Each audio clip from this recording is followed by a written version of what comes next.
Hello दोस्तों, स्वागत है आप सभी का एक बार फिर से Prajapati study point YouTube channel पर। मैं हूं आपके साथ मनोज कुमार प्रजापति। आज की वीडियो में हम आपके लिए लेकर आए हैं फिजिक्स के टॉप क्वेश्चन जो कि आपके आने वाले exam navy double A SSR और एयरफोर्स का जो आपका एग्जाम है उसके लिए इंपॉर्टेंट होंगे। तो इस वीडियो को लास्ट तक जरूर देखना है और आपको कमेंट बॉक्स में जरूर बताना है कि आपको इसी तरह के और भी क्वेश्चन चाहिए। ये मैं आपको प्रीवियस ईयर में आए हुए क्वेश्चन है एयरफोर्स नेवी में, वो आपके लिए सॉल्व करा रहा हूँ। तो आपको जरूर कमेंट बॉक्स में बताना है कि आपको ऐसे क्वेश्चन और चाहिए। और इस वीडियो का टारगेट रखते हैं हम 100 लाइक का। तो आप 100 लाइक का टारगेट पूरा कर दीजिए ताकि हम आपके लिए और वीडियो लेकर आएँ। जितनी ज़्यादा कमेंट आएंगे उनके रिक्वायर के हिसाब से मैं आपको और वीडियो लेकर आऊँगा। फर्स्ट क्वेश्चन देखिए कि पत्थर को ठोकर मारने पर व्यक्ति को चोट लगने का कारण क्या है। यदि देखिए कोई पत्थर यहाँ पर पड़ा है और आप इसमें ठोकर मार रहे हैं तो इस पर जो व्यक्ति को अपने पैर में जो चोट आती है उसका रीजन क्या है। उसका रीजन जड़त्व है, वेग है, प्रतिक्रिया है या संवेग है। तो इसके बारे में आपको पता होना चाहिए।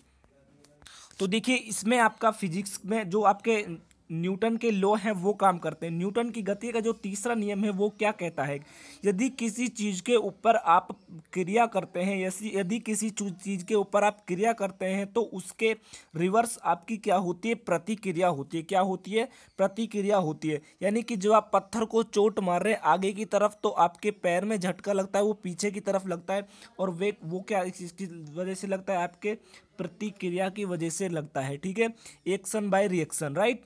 तो इस क्वेश्चन का जो आंसर है आपका ऑप्शन नंबर 3 हो जाता है। नेक्स्ट क्वेश्चन देखिए, नेक्स्ट क्या है आपके सामने, एक समान गति वाला पिंड, यानी जो एक समान गति से कोई पिंड चल रहा है उसके लिए इनमें से कौन सा कथन है वो सही होगा। त्वरित नहीं होता है, त्वरित हो सकता है, हमेशा त्वरित रहता है, या एक समान वेग होता है। तो इसके बारे में आपको बताना है। तो देखिए क्या होता है कि जब कोई भी पिंड त्वरित होता है, जब कोई भी पिंड त्वरित होता है तो वो हमेशा एक वृत्तीय पथ पर गति करता है। कैसे पथ पर गति करता है? वो एक वृत्तीय पथ पर गति करता है।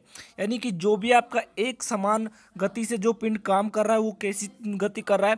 वृत्तीय गति कर रहा है। और उसका मतलब वह हमेशा क्या होता है?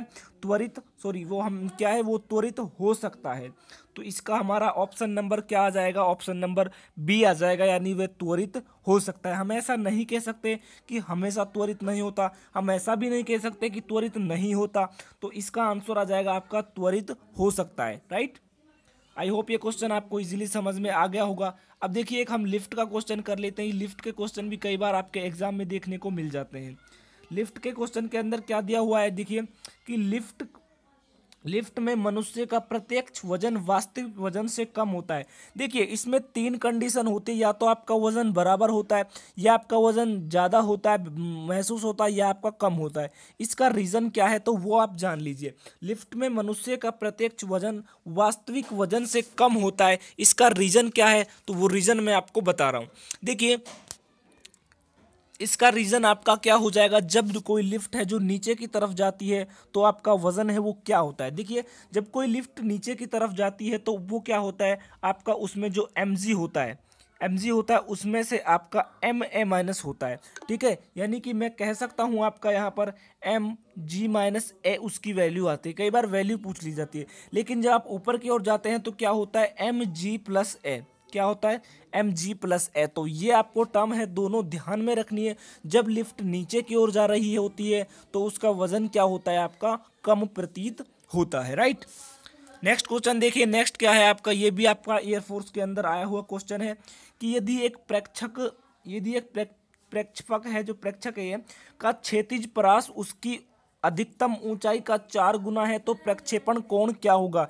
इसके लिए जरूरी है कि आपको इसकी क्षैतिज परास यानी हॉरिजॉन्टल रेंज और अधिकतम हाइट यानी कि मैक्सिमम हाइट है वो आपको पता होना चाहिए। यदि आपको दोनों को फॉर्मूले आते हैं तो आप इजीली इन्हें सॉल्व कर सकते हैं। सबसे पहले मैं आपकी बात करूं हॉरिजॉन्टल रेंज की, तो वो क्या होता है आपका u² sin 2θ अपॉन में g। और यदि मैं बात करूं आपकी अधिकतम ऊंचाई यानी मैक्सिमम हाइट है वो क्या होती है u² sin² थीटा अपॉन में 2g। u² से u² कैंसिल और यहाँ से साइन 2 थीटा, यहाँ से 2 साइन थीटा कोस थीटा लिख दीजिए।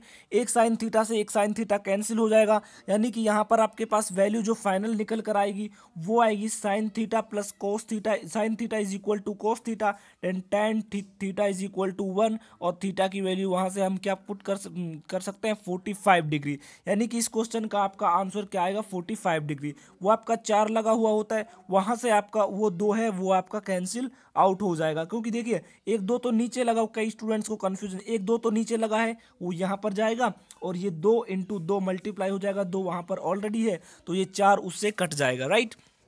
ये आपका 4 गुना जो लिखा हुआ है। ओके, नेक्स्ट क्वेश्चन देखिए, द्रवों में चुंबकत्व का कारण क्या होता है। मैग्नेटिज्म से क्वेश्चन है, द्रवों में चुंबकत्व का कारण क्या होता है। तो इस क्वेश्चन का आंसर देखना है क्या होता है। तो देखिए मैं आपको एक बार एक्सप्लेन कर दूं थोड़ा सा।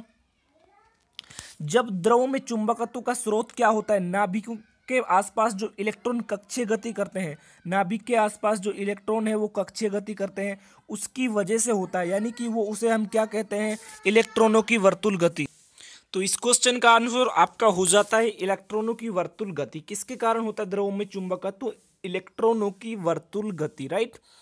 नेक्स्ट क्वेश्चन देखिए, नेक्स्ट क्या है, निम्न में से कौन सा आभासी बल है। तो आपको इनमें से बताना है कि स्यूडो फोर्स कौन सा है, आपका आभासी बल कौन सा है। तो देखिए आभासी बल इनमें से आपको देखना है कि अभिकेंद्रीय बल है, अपकेंद्रीय बल है, या अपकेंद्रीय प्रतिक्रिया बल है, या प्रबल नाभिकीय बल है। तो इसका ऑप्शन आपका हो जाएगा ऑप्शन नंबर सी, यानी कि अपकेंद्रीय बल। देखिए वृत्ताकार पथ पर जब कोई भी वृत्ताकार केंद्र के बाहर वृत्ताकार पथ होता है इस तरह से, इस केंद्र के बाहर बाहर जब भी कोई आपका बल लगता है तो उसे क्या बोलते हैं हम अपकेंद्रीय। जो अंदर की ओर लगता है उसे क्या बोलते हैं हम अभिकेंद्रीय। तो अपकेंद्रीय आपका एक तरह से कैसा बल हो जाता है, जड़त्वीय बल। कैसा हो जाता है, जड़त्वीय बल। और इसी जड़त्वीय बल को ही क्या बोलते हैं हम लोग, आभासी बल। इसलिए इसका ऑप्शन नंबर सी हो जाएगा। नेक्स्ट देखिए, सापेक्ष गुरुत्व निम्न में से किसका अनुपात है। सापेक्ष गुरुत्व का आपको बताना है कि निम्नलिखित में से किसका अनुपात होता है। तो देखिए ये होता है पदार्थ का घनत्व और जल का घनत्व, ठीक है। पदार्थ का घनत्व अपोन में किसका घनत्व, जल का घनत्व, ये क्या हो जाता है आपका सापेक्ष घनत्व। नेक्स्ट क्वेश्चन देखिए, आपके किससे दिया हुआ है, डायमेंशन से दिया हुआ है कि सार्वत्रिक जो गुरुत्वीय स्थिरांक होता है कैपिटल जी होता है, उसकी जो वैल्यू यानी कि उसकी जो डायमेंशन है वो क्या होती है। तो वो आपको इस क्वेश्चन के अंदर आपसे पूछी गई है, ये आपको बतानी है। तो देखिए यदि मैं उसके वैल्यू की बात करूं आपसे, तो वो क्या होता है, सबसे पहले तो बल लगता है जो एफ, वो क्या होता है जी M1 M2 अपोन में R²। ठीक है, जब हम उसका फॉर्मूले के रूप में उसे हम निकालते हैं तो वो क्या हो जाता है